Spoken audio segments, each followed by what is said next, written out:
GearNetwork.com. The following is a presentation of the Gear Radio Network. This is Joey Hamilton, and you're listening to the All Bets Are Off podcast with Robbie Vegas.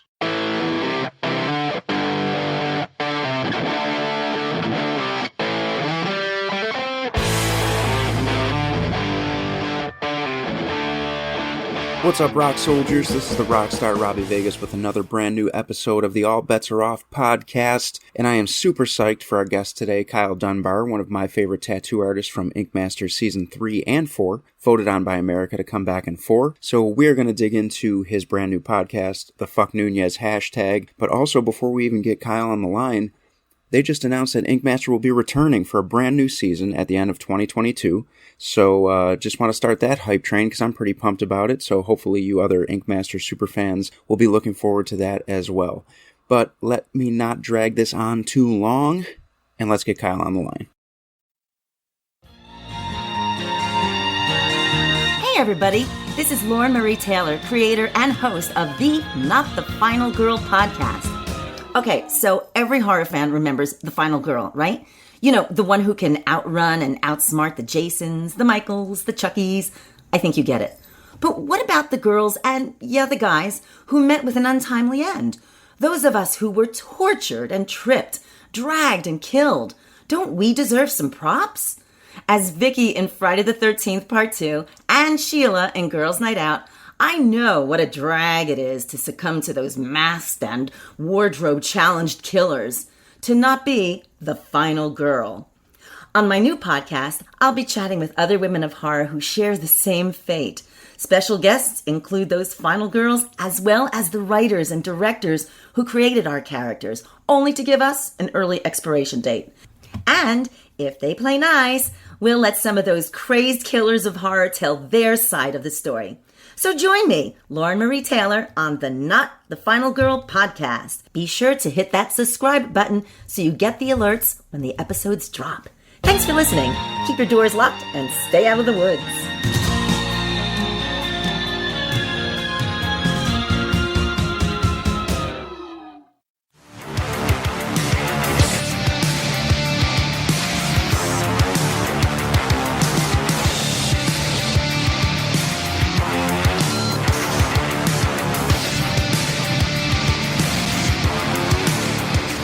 Right on. My son was, he's got some meme stuff, and oftentimes their technologies cross. I end up like that senator or governor that was a cat during the meeting, you know? Yep. Like, I can't turn off the filter. I don't know what's going on. No, my podcast is mostly just on audio platforms anyways. If anything, I just throw little clips up here and there on YouTube. So Right on. Yeah, so kind of the same I've been doing.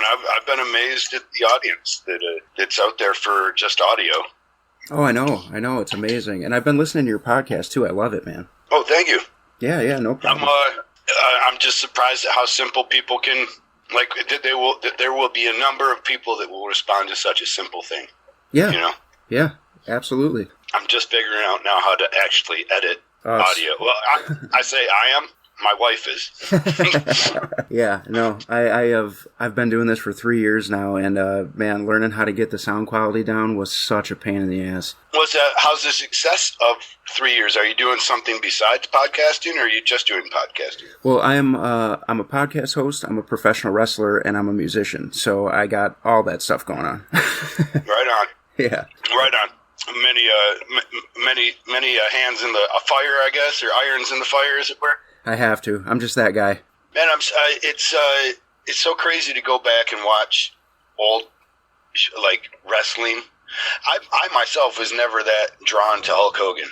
Even as a kid, I didn't care that much about him after I saw him wrestle, because his wrestling matches to me were kind of unexciting. Certainly after you've seen the same formula. Oh yeah. And you're like, oh, he's going to start to pee on his chest, and, the Hulkamaniacs are going to have to carry him through this one. That's what I can see. Yep. Then we're going to see the big leg and such unimpressive stuff sometimes. I loved Macho Man's fights and hated him as a character. And then it wasn't until later on in life that I realized how much that made me love him. You know, how much of a heel he was. 100%. And how awesome it was to have a good heel. I met Mouth of the South in an airport. Did you really? that guy was so gracious and so fucking awesome. And I heard that Hulk Hogan was in a bathroom nearby or something. Some guy was like, hey, keep your camera out. Hulk Hogan's running around. I didn't care as much. I don't know why. Just in that moment, I walked past somebody and I was like, no way.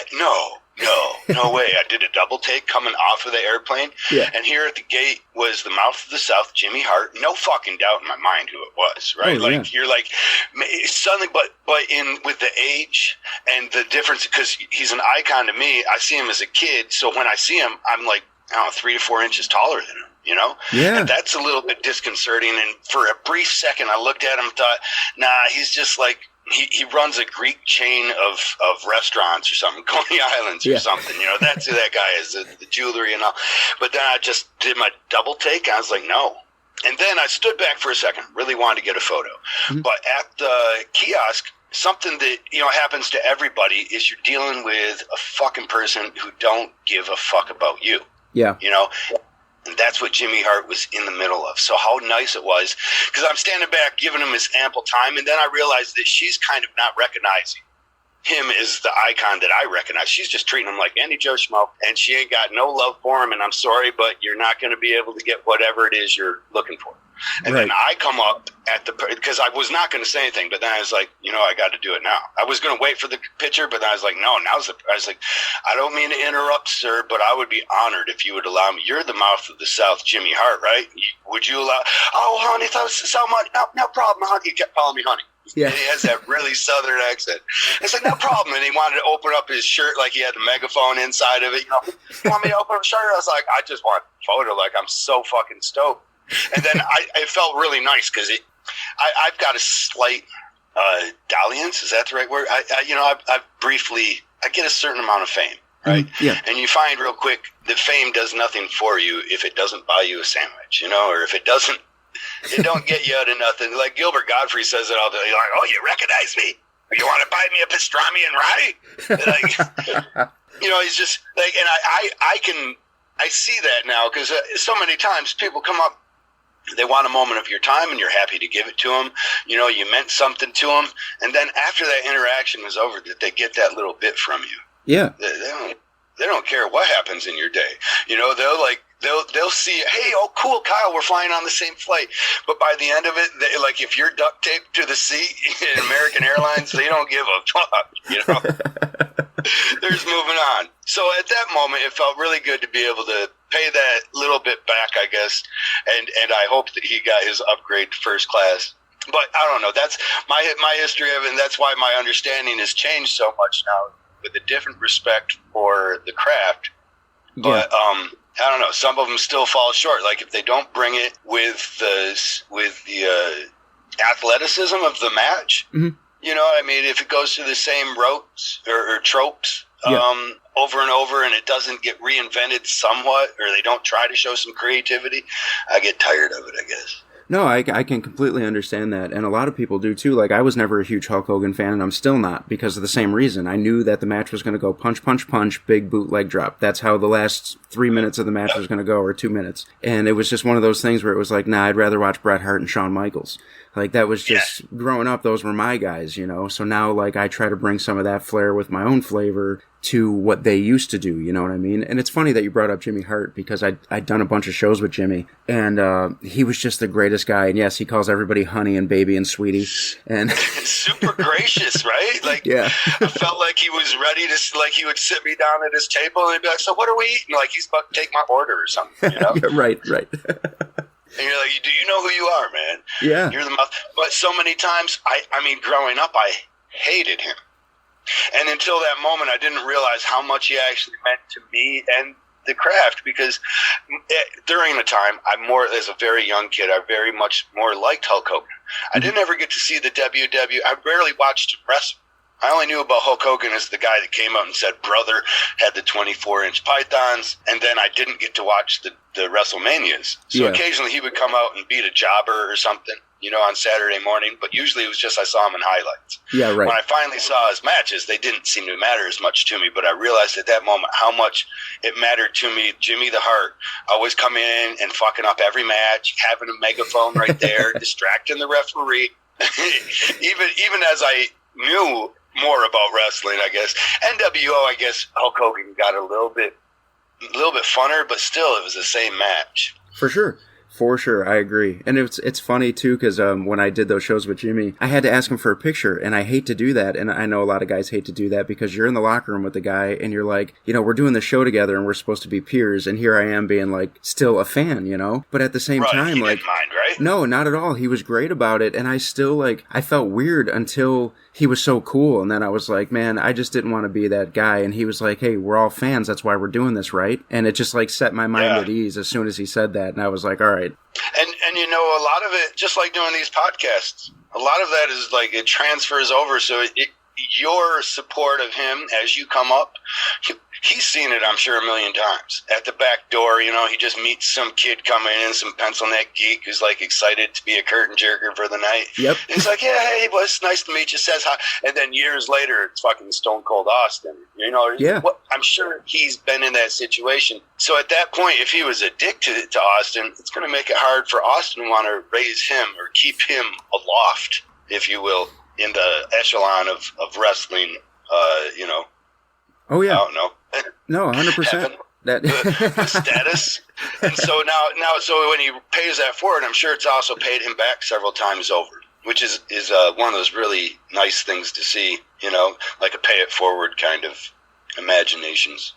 I love that, and it's the first time I've heard it put that way before, and it's fucking awesome, and I'm going to kind of use that when I'm teaching my students now.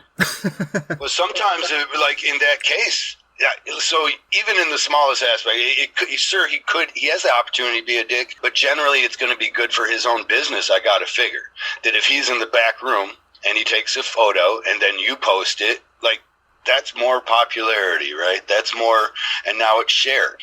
And that's the way our world is definitely working now that we have all the social media platforms. But I think it's always kind of worked like that, just on a less easily identifiable, you couldn't, it might have been harder to track the metrics, Yeah.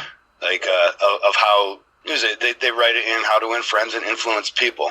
Like, the cream doesn't naturally rise to the top. It's supported by the weight of everybody else underneath it. Because it wants it higher. The mass actually wants the lighter weight stuff on the top, but if ever it doesn't want you on the top, it'll drag you down and make it one of it, and if you don't ascend, if you don't match what you're supposed to be rising to the top or what people want to rise to the top, then they'll cut you down and take you out. 100%. And it's funny that we're going back and forth with this right now, because this reminds me of listening to your podcast, because you just have these like ideas and these like, they just hit you and you just run with it and you get a great episode by the time it's finished. And I'm kind of wondering. I appreciate hearing. Oh yeah, of course. Go on. I'm just wondering how, when did you decide that you even wanted to start a podcast? Because it's relatively new, am I right? Extremely. Yeah. I've got a friend, assistant. We hired a kid, Mark Smith, for very, very cheap. And he promised me that I wouldn't miss the money, and that he would, the amount of work that he would do would be equaled out in the amount of work that I see coming back. But then he needed some things. Like, so he needs some material to help the website grow. And he and my wife working together, she kind of puts the burner to my butt, because I'm pretty lazy. Quite honestly. And so then he tells her what she needs. She makes me do it. And that's how it started. Honestly, it started with a video that he cut together of me arguing back and forth with Nunez of some sort. That's on my website. And it kind of, like, I gave him the idea. It's like, I've seen this experiment with these two monkeys. They take two monkeys from the same tribe, same clan, the same group. They know each other, and they put them in cages next to each other, and they give them the same task they have every day. Take the rock from the scientist, put it through the other hole. The scientist gives you a treat. Today, the first monkey gets a cucumber. And he starts eating his cucumber because he's perfectly happy with it. Meanwhile, the next monkey takes the rock, and he puts it through the hole, and he gets a grape. And the other monkey with the cucumber is like, oh, you didn't know? I fucking love grapes. Like, cucumbers are nothing compared to grapes.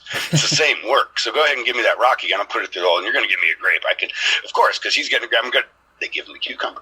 He looks at it. He's like, this ain't a fucking grape. Smells it and throws it up. A minute ago, he was happy with it. you know? Yeah. And so then this grape monkey, he does the same thing, gets a grape again. He turns to his friend. He's like, dude, you should just try getting a grape. Have you tried getting the grape? Because it's so much better than the cucumber. I don't know what you're doing wrong. You should fix it.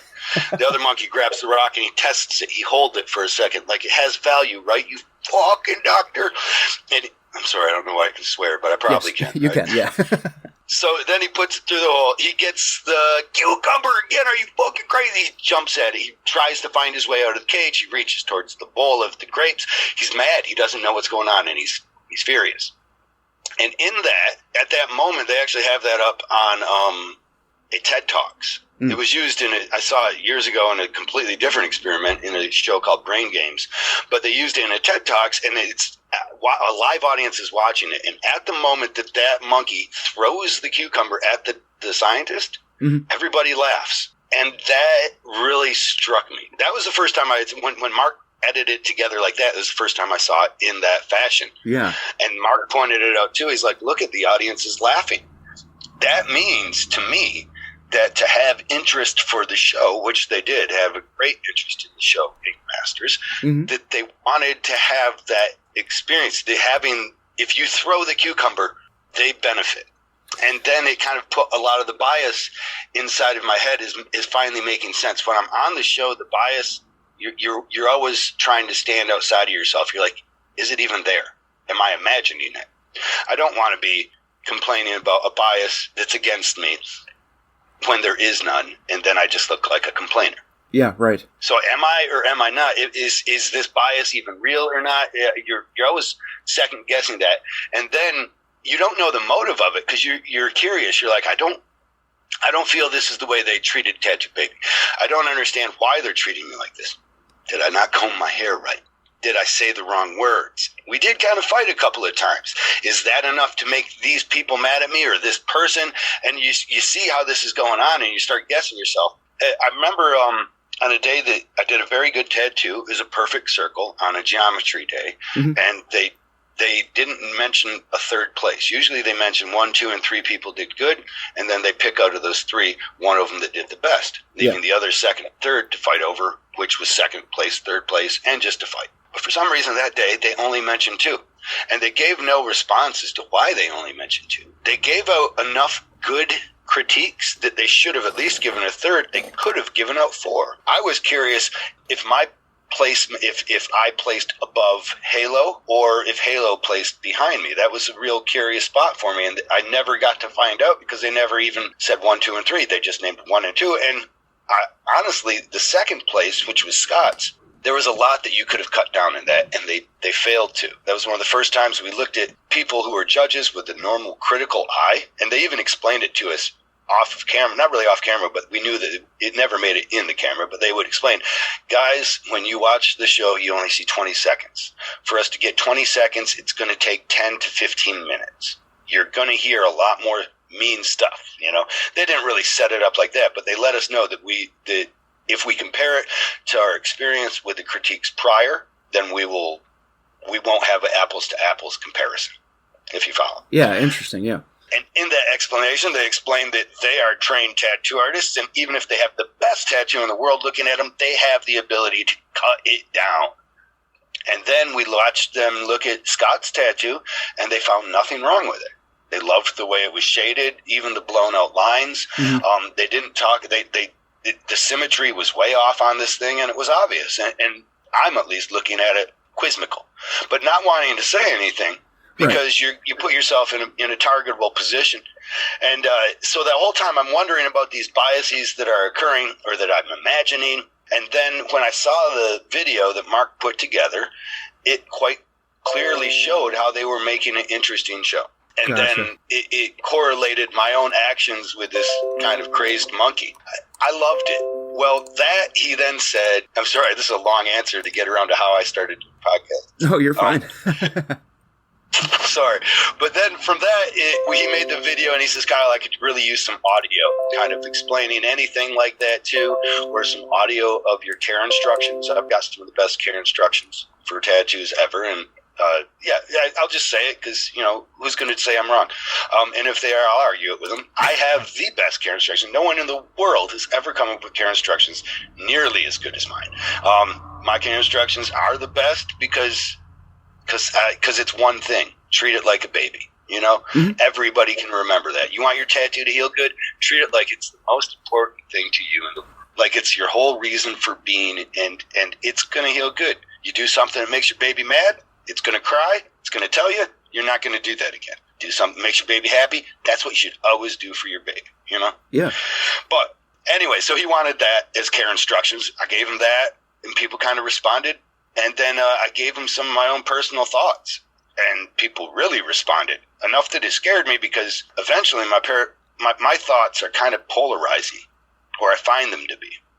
If you take my thoughts and you shrink it down to a 30-second soundbite, like, somebody's getting mad. I can see that because like I said, I do listen to your show, but at the same time, it's so intriguing that you have to listen to the whole, you can't just do that. It can't just be a soundbite or a few minute clip. It has to be the episode. Oh, of course, man. And that's what keeps people hanging on though, because I need to hear how you're going to finish the episode, because now I can't just get out of the car. It's like, okay, I'm going to take a little longer way home because I need to figure out how this ends. Well, I'm sorry if they're not matched. I don't have a time schedule or any. I just have something that gets, up my butt a little bit, and then I kind of got to get it out or on my chest, and I have to get it off.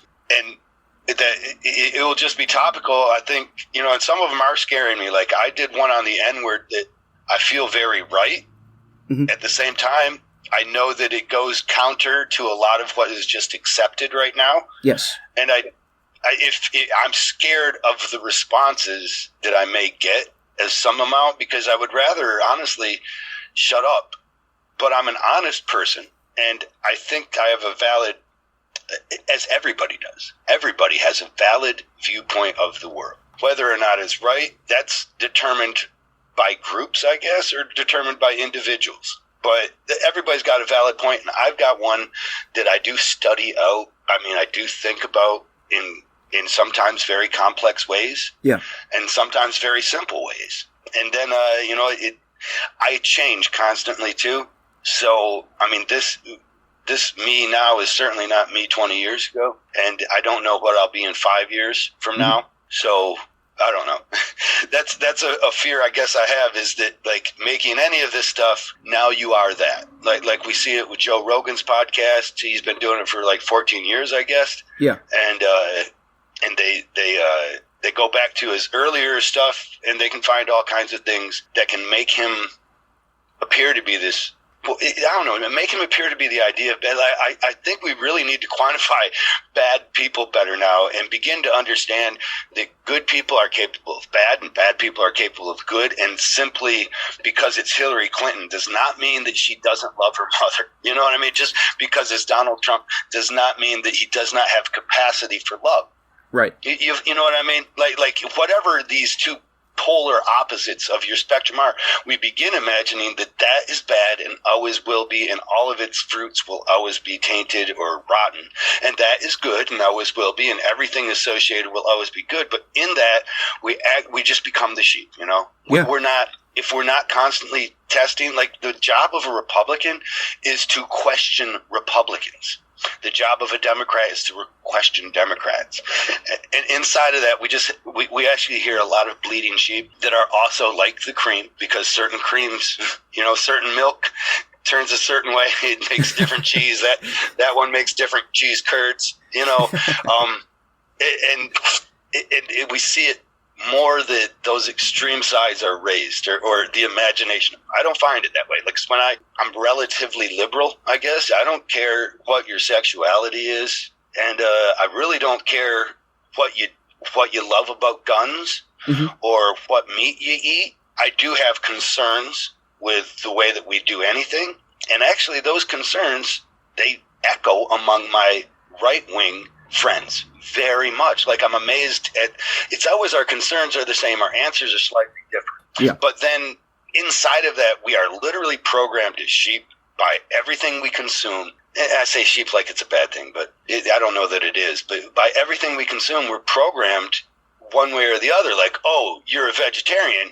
Oh, I hate you. You're trying to stop me from eating meat. It's like, no, but I bet we both agree that there are farming practices that are bad about the raising of meat.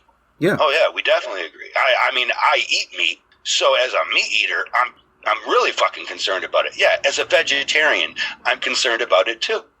You know what I mean? But like they have this same, however, they don't because one side, quite literally, one side is being fed by the meat industry. Like quite literally, you have a lobbyist group that is trying to control your thoughts on meat, and they want you to think that vegetarians are weak. They're pussies. They're everything that you are not. Whatever you identify as, they're going to figure out what you identify as. They're going to compound that, brand it with their product, Omaha beef or whatever, you know, and then they're going to turn you against the antithesis of that, which would be a vegetarian. Meanwhile, the vegetarian is worried about agricultural meat practices, and you are too, because you actually consume the product. So if you're getting a bunch of antibody-laced food, if you're not, you know, that's why grass-fed beef is compared to grain-fed beef even, you know, like even if you're a meatitarian, you concern yourself with, well, is it good meat or is it just crap meat, you know? 100%. I'm the same way. I'm not a vegetarian, but I definitely am mindful of what is in my meat. So yeah, you're 100% accurate with that. But you leave yourself open to those things on your podcast. You'll talk about something like that, and then at the end you'll be like, I feel right, but I know there's room for error, so you guys let me know what you think. And I think that's a smart way to go about it, because you're not just saying, hey, this is what it is.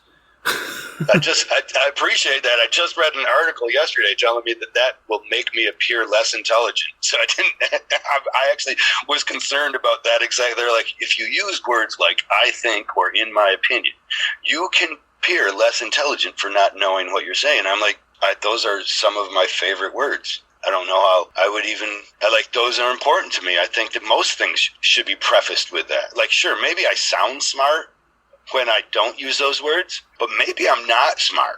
Maybe I'm actually just worrying now about the sound instead of the actual basis of my thought, which I want to be open for conjecture, you know? Oh, yeah, absolutely. How could you not? Article, though, what's that? How could you not? Because, you know, if you go into, you know, the episode you were just talking about, I think it was episode 19 or whatever for you, where you talk about the N-word. If you went into that and just said, this is what it is, that's it. You know how many people are going to be insanely angry about that? Like, I think it's smart to say, this is what it seems like, this is what it feels like, what do you guys think? Right.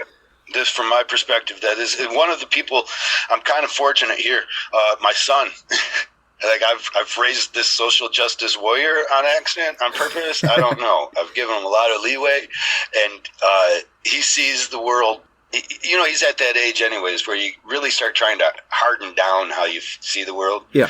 And you begin to imagine that it's always like this, you know? Yeah. But he's still pretty good, and that's actually our thing, our fun that we have is we go back and forth, and I try and soften his view of the world because of my ever-changing view. You know, I remember knowing everything. And now now I'm far too old to know everything. You know, I'm far too studied to know everything now. Yeah. But inside of his Dunning-Kruger, he is oftentimes coming to me with whatever Twitter is mad about for the day. And we'll go back and forth. J.K. Rowling, you know, he fights on behalf of the LGBT. For the alphabet people, I hope that's not an offense, but he fights on their behalf. He himself identifies as gay or bisexual, depending on the conversation, it seems. And so I oftentimes get chastised about my use of pronouns, my misunderstanding. I did not know that tranny was a slur. Like, you know, and I don't, you know what I mean? Like, you step in a Powell, you say, that was fucking gay. And I honestly think that it actually came back more from, and it could have had something to do with the sexuality thing, and that was being ostracized, or it was kind of being forbidden to us of some sort, of being like, try to stay away from that because it's not mainstream. It's not, but at the same time, gay means it means happy. Right. So when I say that's bad and I mean it's cool, if I say that's hot and I mean it's cool, if I say any of these adjectives that are the opposite of it, but I mean so much that it actually comes back around to meaning like the 360-degree version of it, or the 180-degree version of it.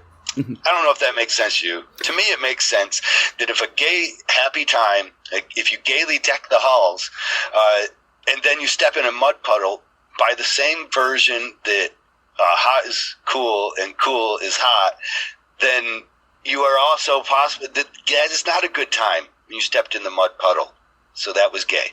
I take kind of exception, I guess, in argument with my son, at least, in the use of the word gay, describing homosexual or lesbian groups of people, because that word, as mad as you might be about me using words improperly to define you or put you in groups in my mind that are easier for me to deal with, compartmentalize, whatever, as mad as you are about me doing that, your whole word gay was taken.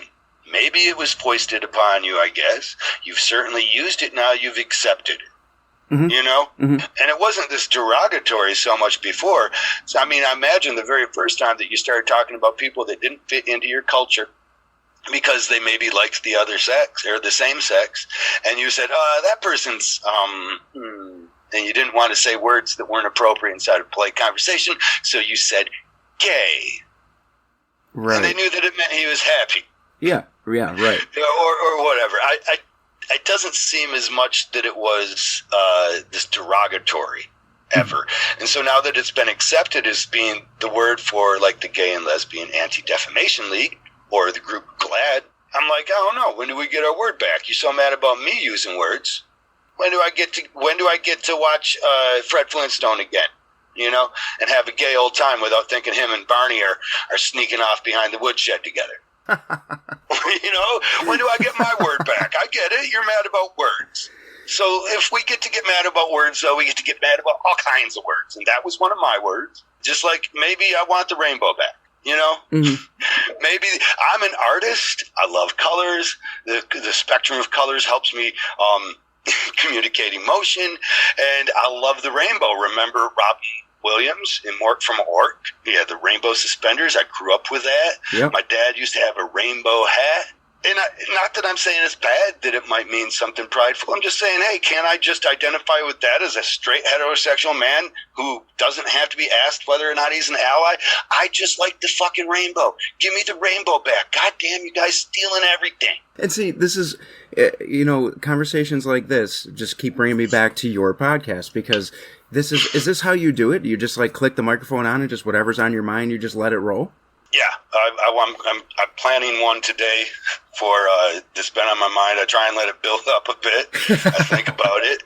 I think how it's affected my life, and I want to do one today on society, prison, and art. Okay, so and the three of those things. I went to jail before I found out that I was an artist, and I don't know that a lot of people don't do the same. Or when you grow up in society, our society, and you have the desire to be an artist. Mm-hmm. That is not a supported topic amongst any of the people, your peers. Not even your peers. Your peers don't give a fuck what you're going to do. But the patriarchy, the matriarchy, your support structure at the top, they're like, Kyle, what do you want to do? And you're like, wow, I really like to draw. Oh, that's cool. What, you want to be an architect? And you're like, nah, I was thinking, I don't know, art's cool. That's all.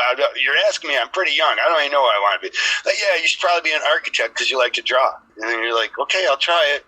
Architect is boring as shit. I don't know if you know this. I don't, but I believe you. Fuck, it's so boring. You're like, nope, this ain't it. How the fuck did I end up doing 3 months of this? Of this cursory class, and I got to get graded on it, and all I want to do is is draw doodles in the corner. I get chided for, you can't put doodles in the corner of your things. These have to be neat and perfect. And you're like, this is not at all what I want to be, Yeah, but the artist in our culture, I don't believe gets praised or gets heralded as enough, and oftentimes that causes problems that then end up with me in jail. Okay. And then being in jail, having to really take a look at the trajectory of my life, and where's it going to go from here? Like, this is the new starting point. Getting out of jail. What do? I decided I would never sell drugs again. Mm-hmm. Never sell the thing that is now perfectly legal in like 34 states. The thing that I never voted on, that we never voted on to make it legal. I would never sell that again. And that led me to having to do a lot of manual labor, but I'm not happy.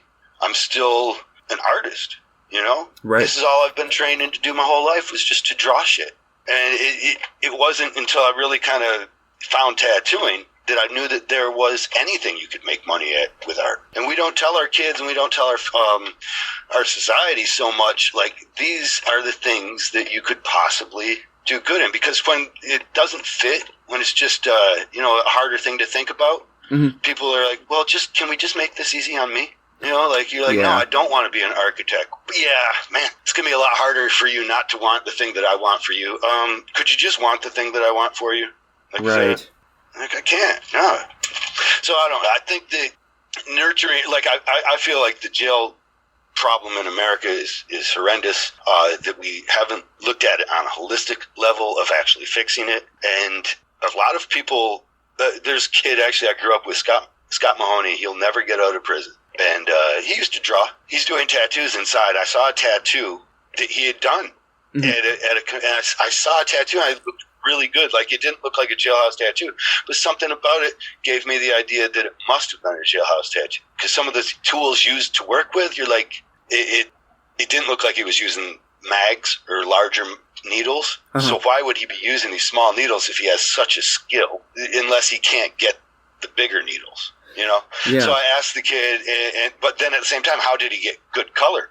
Well, some of the guards are bringing color in for him because he's such a good artist. But had he known that he had an opportunity as a tattoo artist, or had he known that he had any other opportunity as art, I don't think he would have decided to kill that guy.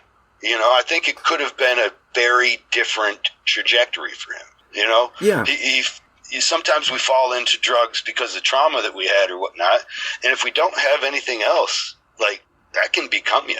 It became him. It became his power structure, his dynamic for his relationships in being a dealer of sorts. And then he fucking made some stupid mistakes. Yeah, I think about that, I guess, because the little bit of a mistake that I made, it was leading. It could have led to that, I was selling marijuana. It then turned to cocaine. Marijuana, doesn't seem so bad to sell. Cocaine, I'll tell you what, that's not so good to sell. Yeah, right. And it's a worse drug. However, with the idea that they told me, hey, Kyle, fucking marijuana is terrible, man. You should never smoke it. And then you smoke it, and you're like, are you kidding me? It's really not. It's not at all what you guys said. You guys said just say no. You guys told me about being a gateway drug. Right. This opens it. Like, this honestly is like, that wasn't my gateway to drugs was actually cigarettes. Oh, and really? I see a huge government subsidy of lobbyist power of huge for cigarettes. Like, we are literally changing science and paying scientists to do research. I'll put that in quotation marks, that supports the health benefits of cigarettes. Meanwhile, you're telling me that marijuana, that's the gateway. I smoked cigarettes long before I smoked marijuana. Right.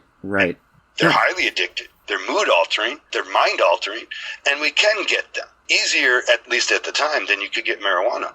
Yes. I could go into the store and I could steal them. Sometimes they had them right on the shelf as you were leaving. That was one of my first things we learned to steal, actually, because you couldn't buy it. You could, even if you had the money, you couldn't buy it. You know what I mean? So, like, it's weird how sometimes these strongholds that we put up, same that I see somehow for the vaccine. It just, like, if you tell somebody you got to do it, you are going to have a resistance against it. But when you put cigarettes up and you say, you can't buy this, well, fucking hey, I bet you I can get it. Right. No, that makes sense. Now, and now I'm a criminal. Now I've so easily transitioned from being a purchaser of something or somebody that would work to get the value of, to being somebody that's just like, well, that was mine. Fuck, that was easy. Like a magic trick. Said, hey, do you guys got them over there, that new newspaper? They looked at it for it. I put it in my pocket. Nope, you don't? All right, never mind. Now, I guess my question to you now then is, between the time where you get out of jail and you find tattooing, leading up to Inkmaster, how many years were you already tattooing before you got on the show? Because you were one of the more seasoned, better artists right out of the gate. I've been tattooing for probably 10 years, I think, at that point. I started when I was, maybe almost 20 years. I started when I was 20 years old. And I went into jail just shortly after starting tattooing. When I got out, I decided I would never sell drugs again, and I put more of my interest into tattooing. Okay. Now, I don't think I was on that show until I was almost 40, so about 20 years of tattooing. But since I learned the way I did, it wasn't like I was good, right? It took me 8 years before I had an idea of what I was doing.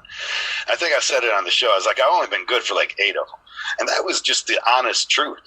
I might have started when I was 20, but for the first year, I'd only done 4 tattoos in 1 full year. Yeah. You know, and it's a slow start when, you know, you're working construction just to get the materials to do tattoos. And then I was buying alcohol so I could get people drunk enough to let me tattoo them, and then tattoo them for free. And then, you know, do that again the next weekend, or hope to. And sometimes it would take months to set up because you don't do good work. No one wants that. So, I don't know. It's funny when I think back on it, because it's almost insidious. I was doing bad tattoos on people so that I could learn, and I was getting them drunk so that I could get them to allow me to, you know. I don't know. I kind of feel like a better version of Bill Cosby in this scenario. Oh my God. But at least we end up with something better, you know. And I always told people in the early days, I was like, listen, I'll always touch these up for free, or I will always fix this because it might look really bad.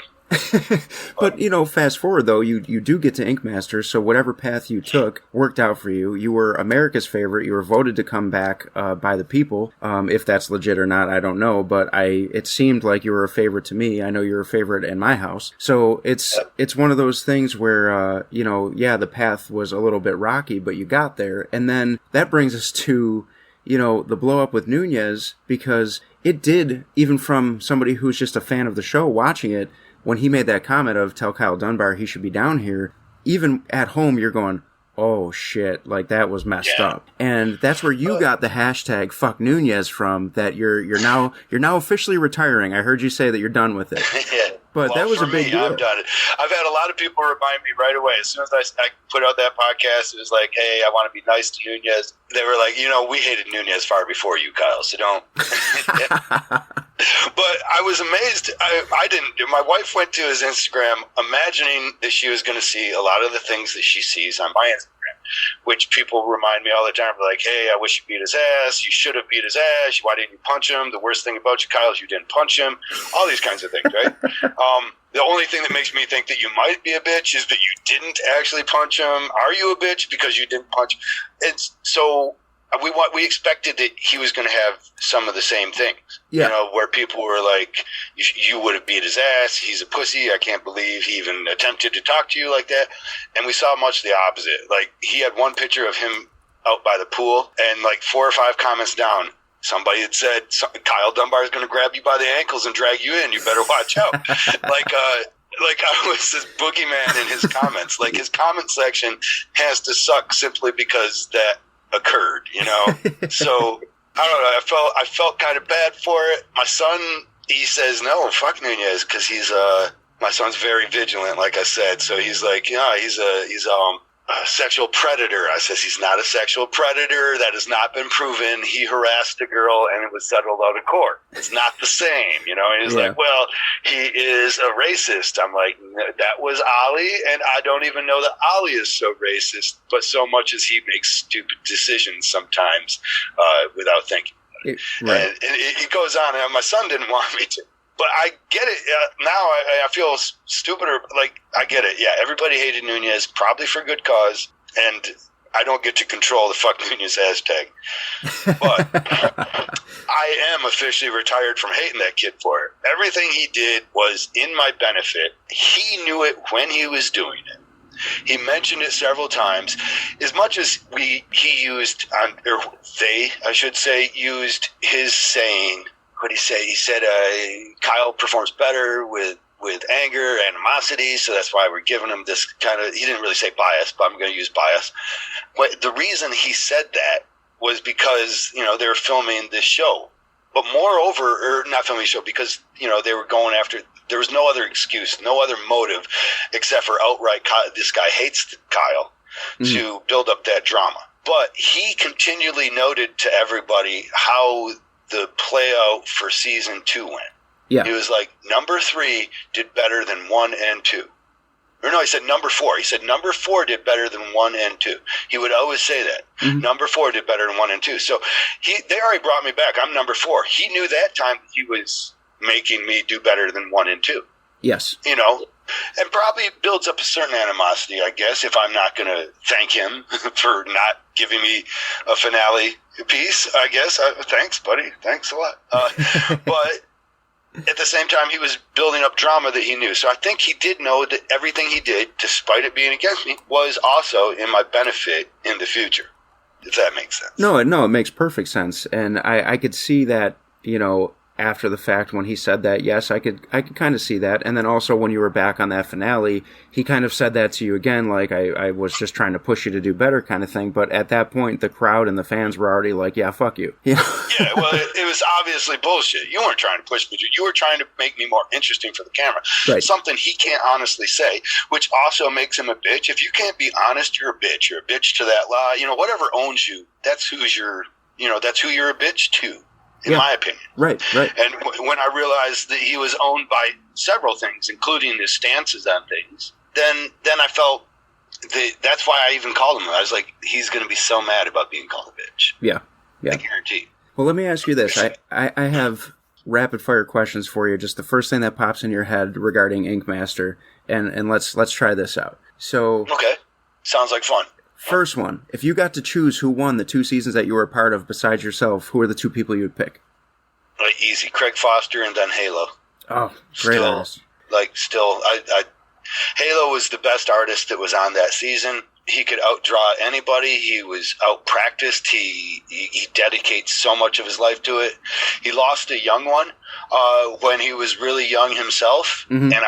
And that became the fire to make the most out of his life here. And he saw the way to make the most out of his life here was with art. And so his drive to be the best is above anybody else's on that show. Since, in my opinion, even. I think he outperforms Josh Payne for his drive to be the best. He and Sarah Miller are probably the only 2 that, like, she has a fire burning in her to be the best.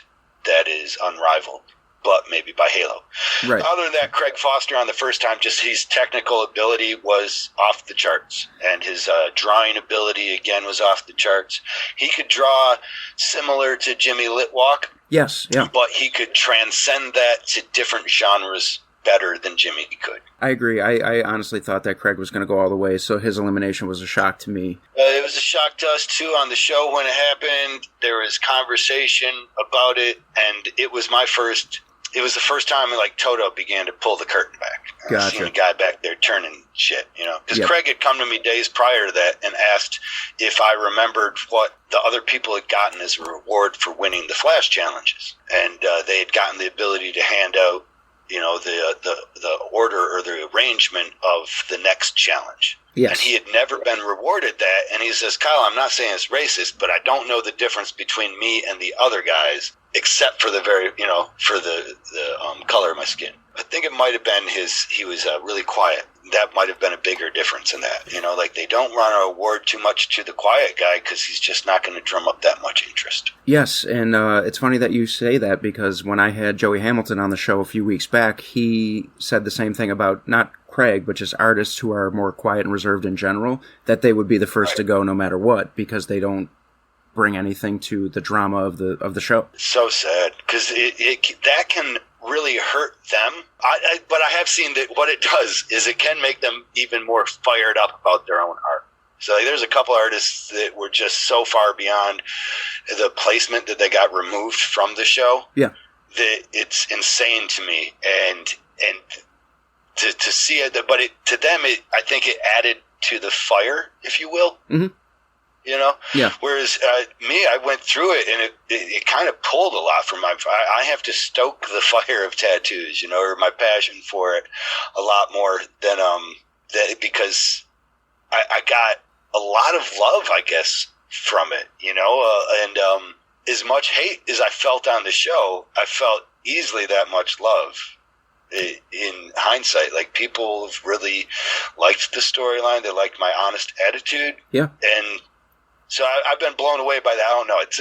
I'm amazed that some people can end up It seems like they do bad with the show, and it possibly even doesn't help their popularity on Instagram. However, that then drives them to put out such phenomenal work on their Instagram that it like makes you want to bite your fingers off.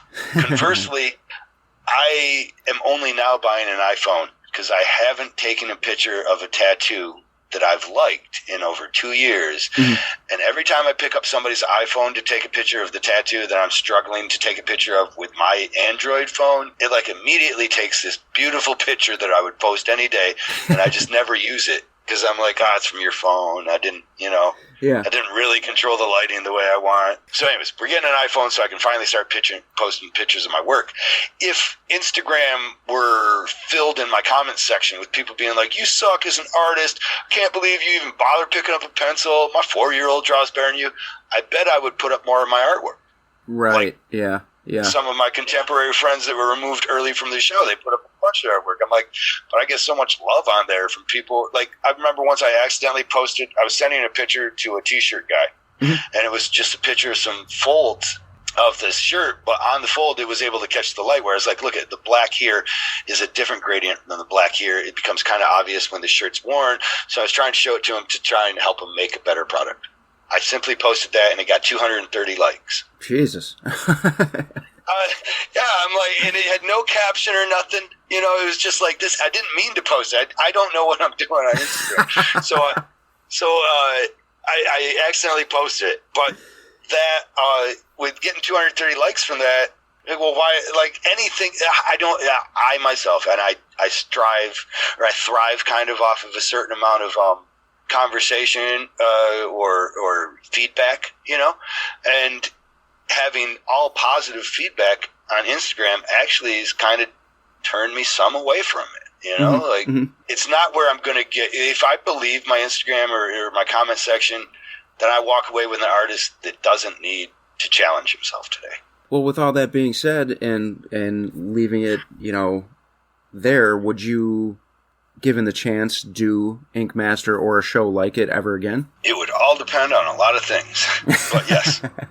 Okay. Absolutely, but it would depend, like, I guess I would go back on even now to see where I'm at, but their ability to get interesting and awesome artists has been better. So, like, season, I don't know what it was that James Vaughn was on as a coach. It might have been 13. Might have been 12 or 13. He was on as a coach, and he was like, Kyle, these kids can beat any one of the Inkmasters prior.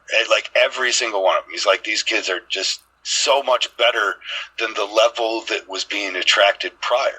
And I've seen that with the popularity of the show. They kept getting better artists. Because at first you couldn't get artists that could clear up their time. Like, if you were a good enough artist, a lot of times you'd be booked 6 months in advance. Right, yeah. So you couldn't go do 7 weeks of filming and just hope that your clients are still going to be there. Or even half the time you've already spent the deposit that they might have used to secure that place.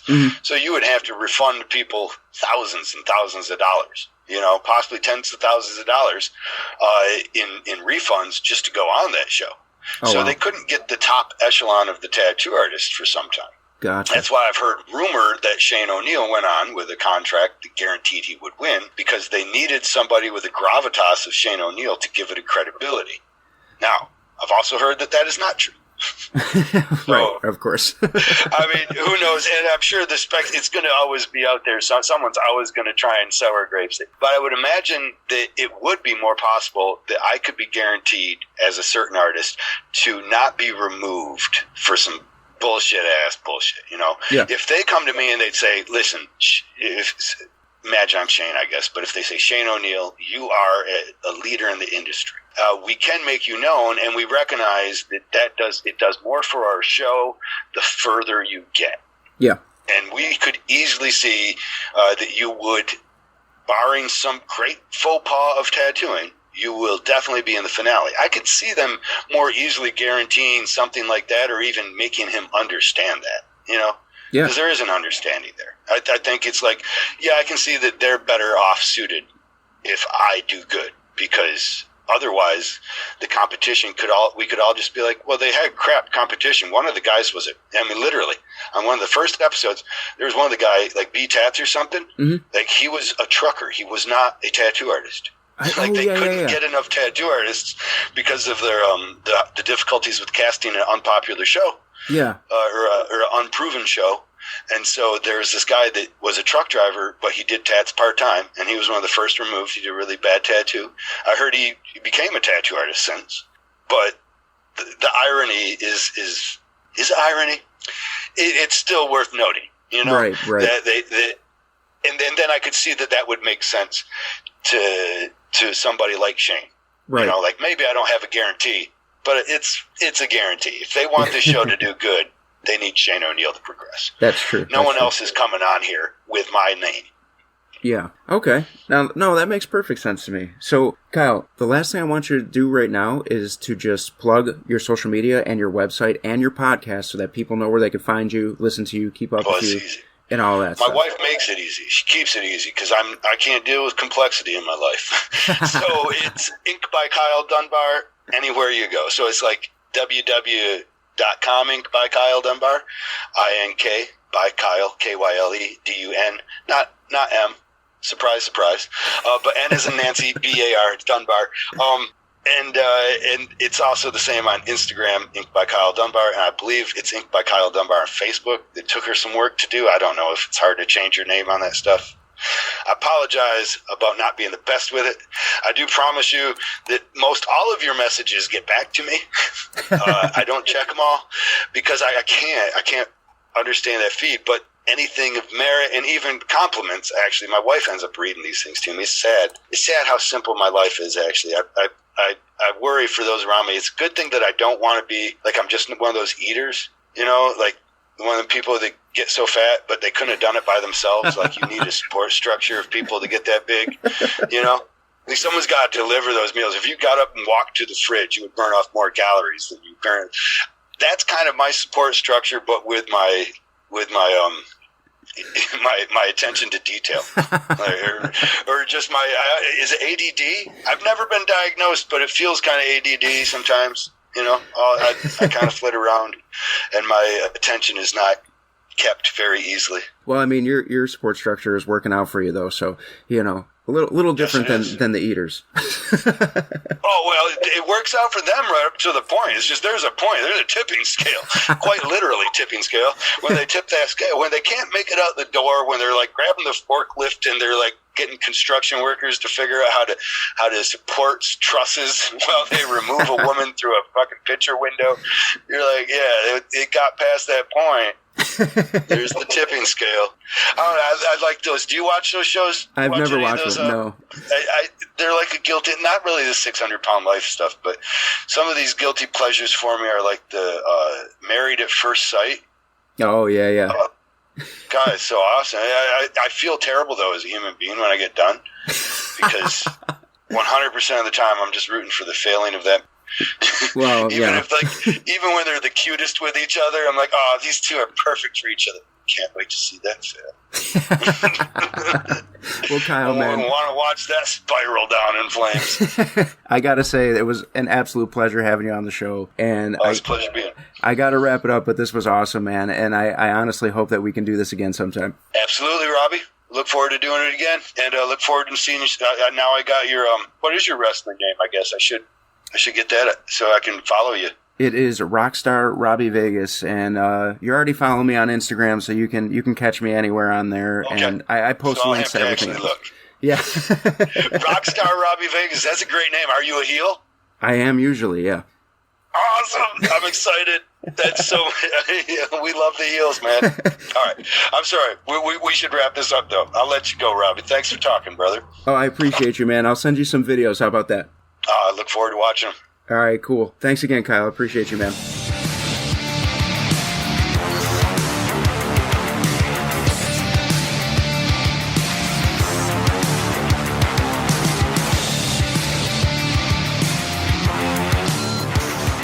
All right, rockers, once again, that was Kyle Dunbar. I hope you Really enjoyed that interview. I know I did. Kyle's a great guy, and man, I need to have him on again. I feel like we need to do a part 2. That was just so much information and just such a cool chat. But make sure you go back and check out his seasons if you didn't know exactly what we were talking about when we were on the Inkmaster train, seasons 3 and 4. And, of course, be on the lookout for the new season in 2022. That will be coming later this year. And we will catch you guys next week on the All Bets Are Off podcast.